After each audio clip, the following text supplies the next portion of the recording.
पौराणिक एवं धार्मिक नगरी काशी से जो घटना जो आई है, ये रूह कपा देने वाली घटना है, जिसको जानकर आपकी रूह कांप जाएगी और रोम रोम सहम जाएंगे। बड़ी ही दर्दनाक और हृदय विदारक यह घटना जो आई है। लव मैरिज के बाद नरक बनी जिंदगी। महिला बोली ननद कपड़े भी नहीं पहनने देती थी और बासी खाना भी नसीब नहीं होता था। उस लड़की के साथ इतनी ज़्यादा जास्ती कर दी गई कि उसकी जिंदगी दर से बदतर और नरक बन गई। उसको भरपेट कभी खाना भी नहीं खिलाया जाता था और चौंकाने वाली बात ये भी थी कि इसको मलमूत्र तक भी उसको पिलाया गया।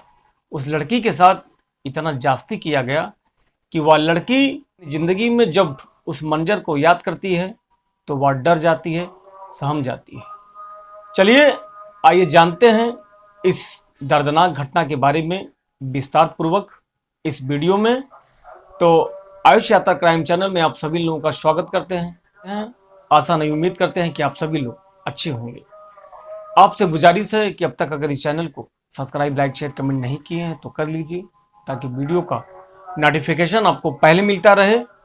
आप सब्सक्राइबर ही नहीं, आप यूट्यूब फैमिली हैं, परिवार हैं, और इस आयुष यात्रा क्राइम चैनल को अपना ज़्यादा से ज़्यादा प्यार दें और इस चैनल को सपोर्ट करें।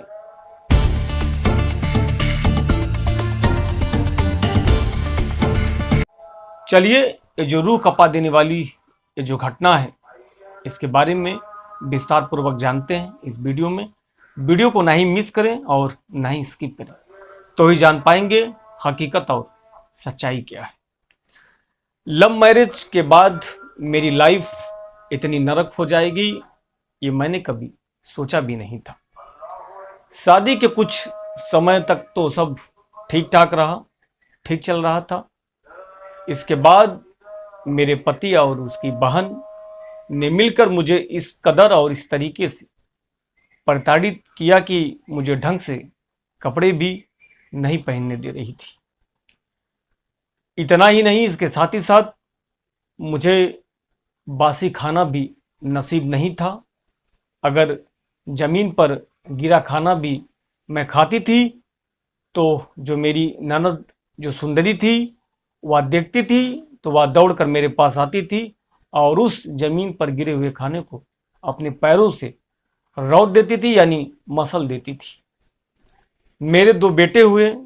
मैंने सोचा कि बच्चे होने के बाद अब पति मुझे समझने लगेगा और मेरा साथ देगा, लेकिन वह और ज़्यादा क्रूर हो गया। और इतना ही नहीं, कई साल हो गए मुझे ना तो मैंने कभी चाय पिया और ना ही मैं जानती हूँ कि चाय का स्वाद कैसा होता है। किचन में जब मैं बर्तन धुलने जब मैं बैठती थी तो जो बर्तन में जो चाय की पत्ती थी उसको मैं मुट्ठी में भरकर और उसे निचोड़कर चाय की कुछ बूंदें मैं पी लेती थी।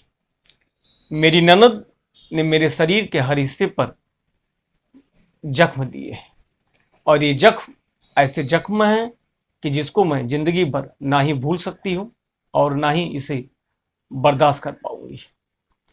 बड़ी ही दर्द कहानी या अजीबोगरीब कहानी है कि आखिर एक शख्स अपनी पत्नी के साथ इतना जास्ती कैसे कर सकता है। जिस कहानी को सुनकर आपकी आंखों से आंसू आ जाएगा और आप सोचने पर मजबूर हो जाएंगे कि क्या भला कोई अपनी पत्नी को इतनी भी बेरहमी से उसको सजा दे सकता है क्या। यह कहकर वाराणसी की अंजू पांडे की आंखों से आंसू छलक उठते हैं और वह दर्द से करा रही थी। उसे 2 दिन पहले वाराणसी प्रयागराज मार्ग से उसके घरवाले किसी भी तरीके से उसको ढूंढकर घर लाए थे। बेटी की स्थिति देखकर माँ की तबीयत खराब हो चुकी है और माँ हैरान और परेशान है। माँ का कहना है कि मैं अपनी बेटी को पहचान ही नहीं पा रही थी। मैंने कभी सपने में भी नहीं सोचा था कि मेरी बेटी का ये हाल हो जाएगा। वाराणसी के डेलवरिया की रहने वाली अंजू की शादी साल 2018 में नई बस्ती लाहौतारा में रहने वाले संजय पांडे से हुई थी। शादी के 2 साल बाद से अंजू की दहेज के लिए प्रताड़ित किया जाने लगा और धीरे धीरे यह प्रताड़ना बढ़ने लगा। 1 अगस्त 2024 को वह पति और ननद की प्रताड़ना को सहन नहीं कर पाई और छत से कूदकर वह भाग जाती है। मोहन सराय पहुंचकर अपने भाई को दूसरे के नंबर से फोन कर बुलाया, लेकिन भाई उसकी हालत को देखकर पहचान नहीं पाया। काफी मशक्कत के बाद घर वाले उसे घर लाए और डॉक्टर को दिखाया गया तो जांच में पता चला कि बेटी के शरीर पर लगभग 40 से अधिक जख्म हैं, जिनमें से कुछ ऐसे भी जख्म हैं जो अभी भी ताजे हैं। इसके बाद घर वालों ने उसकी हालत को देखकर वह ना खुद को रोक पाते हैं और ना बर्दाश्त कर पाते हैं। घर वालों ने पुलिस कमिश्नर से मिलकर शिकायत की। जब उसकी आप बीती को सुनकर और उसके दर्द को देखकर शिकायत को दर्ज कर लिया जाता है और कमिश्नर ने जैतपुरा थाना पुलिस को मुकदमा दर्ज करने का निर्देश दिया जाता है। अंजू ने घर के उसकी आप बीती को जब बताती है, एक एक बातों को जब बताती है, तो अंजू के जो मोहल्ले वाले थे वो भी पहचान नहीं पा रहे थे उसकी हालत को देखकर, जो उसकी हालत उस समय थी। कहती है अंजू अपने दर्द को बयां करती है और हर एक एक बात को वह जाहिर करती है, वह बताती है।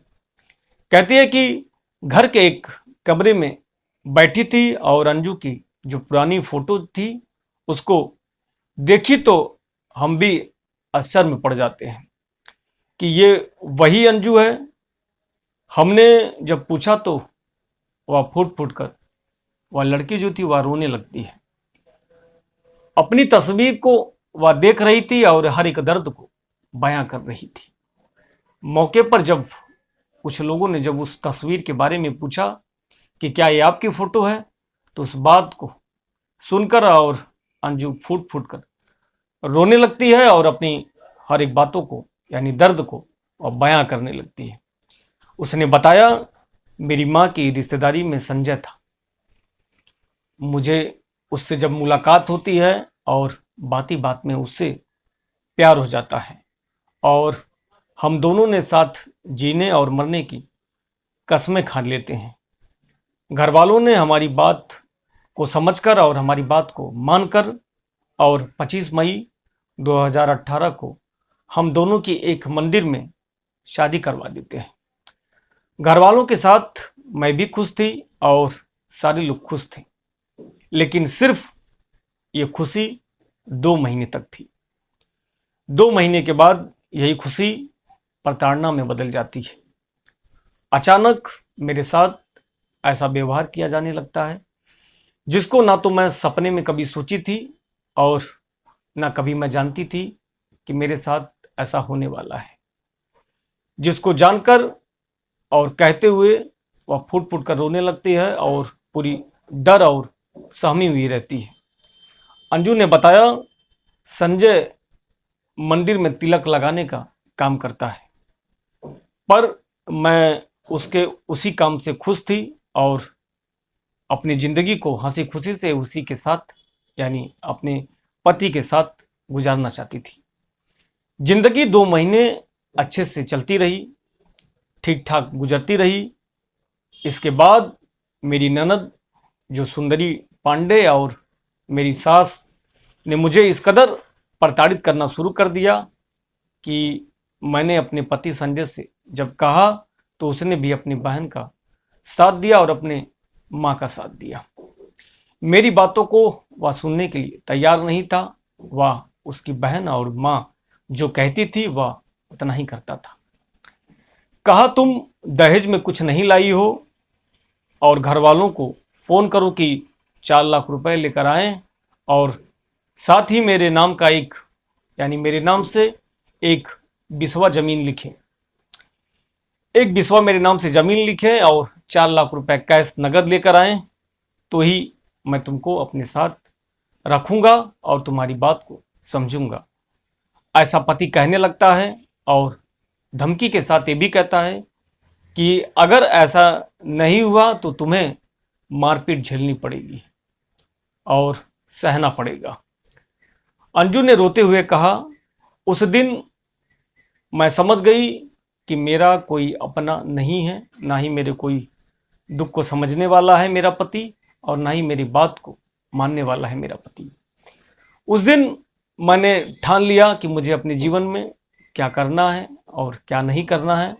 और जब मैं अपने जीवन से हार मान जाती हूँ, परेशान हो जाती हूँ, तो मेरे समझ में बस यही आता है, किसी भी तरीके से उस दिन हिम्मत करके अगर मैं नहीं भागी होती तो वे लोग मुझे प्लान कर चुके थे और प्लान के मुताबिक उस दिन मेरे ऊपर वह तेजाब फेंक देते हैं या तो मुझको जला देते हैं और मुझे मार देते हैं। मुझे कपड़े भी नहीं दिए जाते थे। दिन भर घर में आधे अधूरे कपड़े पहनकर मैं कमरों में पड़ी रहती थी। किसी से मोबाइल पर बात नहीं कर सकती थी, घर वालों की इजाज़त नहीं थी और वह मोबाइल से मुझको हमेशा दूर रखते थे। जो छोटी ननद थी, हर समय मुझ पर नज़र रखती थी कि मैं क्या कर रही हूँ और क्या नहीं कर रही हूँ। जब मन होता तो मेरी जो ननद सुंदरी थी, वह मेरे कपड़े उतार कर और बेल्ट और चप्पल से मुझको मारना शुरू कर देती थी। मेरे शरीर से खून बहता था तो वो सब मिलकर मेरे ऊपर हंसते थे और आपस में मजाक भी मेरा बनाते थे। अंजू ने बताया कि मेरे 2 बेटे और एक बेटी हुई। बेटा जो है वह सम्राट पांडे जो 5 साल का है, और उसके बाद एक लड़की थी जो 3 साल की थी। वह 3 साल होकर वह मर गई क्योंकि उसे सही इलाज नहीं मिल पाया और ना ही उसकी ठीक से देखभाल हो पाई। इस सभी चीज़ों के अभाव में उसकी मृत्यु हो जाती है। उसके बाद एक और बेटा हुआ जिसका नाम युवराज पांडे है। दोनों बच्चों को सुंदरी उन बच्चों से कहती है कि मैं तुम्हारी माँ हूँ और मैं ही तुमको जन्म दी हूँ। दोनों बच्चों को बचपन से मुझसे नफरत करना सिखा दिया गया है। जो मेरे अपने जो दोनों बेटे हैं वह मुझसे नफरत करते हैं और मेरे पास नहीं आते। अब बच्चे मुझे गाली देते हैं और सुंदरी बच्चों के मेरे पास नहीं रहने देती है और ना ही मेरे पास आने देती है। जब तक मैं गर्भवती रहती थी तो मुझे नहीं पीटते थे, लेकिन उसके बाद फिर मेरी प्रताड़ना शुरू हो जाती थी और मुझको मारना पीटना शुरू कर देते थे। जब उस मंजर को अंजू याद कर रही थी और अपनी बातों को बता रही थी तो वह सिहर जा रही थी और चीख आवाज़ उसके मुंह से निकल जा रही थी। अंजू ने यह भी बताया, जो बड़ी चौंकाने वाली बात थी, कि सास और संजय मुझ पर बहुत जुल्म करते थे। जब मन होता तो वह मुझसे पानी भरवाते थे, जबकि घर में पानी भरा रहता था उसके बावजूद भी मुझसे पानी भरवाते थे। मुझे बिना पूरे कपड़े के हैंडपंप से पानी भरने के लिए कहा जाता था और मुझको भरना पड़ता था। एक दिन किसी बात पर नाराज होने पर सुंदरी ने मुझे बहुत मारा और इतना ही नहीं, बड़ी घटिया किस्म की उसके साथ हरकत भी की गई। जो सुंदरी जो उसकी ननद थी वह अपना मलमूत्र भी उसको पिलाई थी और इतना ही नहीं, वह मेरे सीने पर खौलता तेल फेंक दिया था। मेरे ससुर ने मुझे बचाने का प्रयास किया तो इन लोगों ने मिलकर उन्हें भी मारा, यानी मेरे ससुर को भी मारा। अंजू को अब कुछ नहीं चाहिए, अंजू का कहना है, और बार बार अंजू कह रही थी कि भैया उन्हें सज़ा कब मिलेगी, उन्हें सज़ा मिलेगी या नहीं मिलेगी। उन्होंने कहा कि अब पुलिस अपना काम कर रही है और दोषियों को सजा जरूर मिलेगी। ऐसा कहकर जो मौके पर लोग थे उन्होंने अंजू को विश्वास दिलाया और समझाया। अंजू की मां हेमा पांडे से जब पूछा गया कि बेटी इतनी तकलीफ में थी तो आपको इसके बारे में क्या पता नहीं था क्या, तो उन्होंने कहा कि बेटी की तकलीफ के बारे में पड़ोसियों से तो पता चलता था, लेकिन कोई उसके घर पर आता जाता नहीं था। वह अंदर भी किसी को नहीं जाने देते थे और सभी को मना कर दिए थे। बेटी भी डरती थी क्योंकि दामाद ने कहा था कि अगर अपने भाई या माँ को कुछ बताया तो तुम्हारे भाई की हत्या कर देंगे। इसीलिए मेरी बेटी चुप रही। 1 अगस्त को वह छत से कूदकर अपनी किसी तरीके से भागकर जान बचाई। अंजू के घर आने के बाद परिजन उसे लेकर पुलिस कमिश्नर के पास पहुंच जाते हैं और वहां कमिश्नर के पास जाकर अंजू अपनी आपबीती को सुनाती है और दर्द को बयां करती है। उसके परिजनों से पूरी घटना जानी और जानने के बाद फिर जैतपुरा थाने को जांच के बाद कार्रवाई करने का निर्देश दिया जाता है।